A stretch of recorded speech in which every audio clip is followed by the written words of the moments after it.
Supcase's Unicorn Beetle Pro is an excellent case for the Galaxy S25 Ultra. If you're clumsy with your phone or work in construction, this case is for you. It's a thick, rugged case that will keep your phone safe from even the worst drops.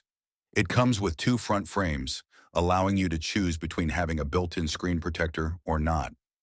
The built-in kickstand is a great addition for watching videos or using your phone hands-free. The case is a bit bulky, but that's to be expected with a case this protective. It also has a belt clip holster, which is convenient if you don't want to carry it in your pocket. Overall, it's a great case if you're looking for maximum protection. If you're looking for a less bulky case, the Castify Impact case is a good option. It's still protective, but it's not as bulky as the Unicorn Beetle Pro. The Mouse Limitless 5.0 is another good option if you're looking for a slim case that's still protective. If you're looking for a case with a built-in kickstand, the Samsung Standing Grip case is a good option. It's also relatively inexpensive. Ultimately, the best case for you will depend on your individual needs and preferences. If you're looking for maximum protection, the Unicorn Beetle Pro is a great option.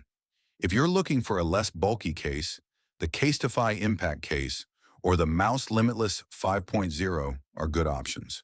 If you're looking for a case with a built-in kickstand, the Samsung Standing Grip case is a good option.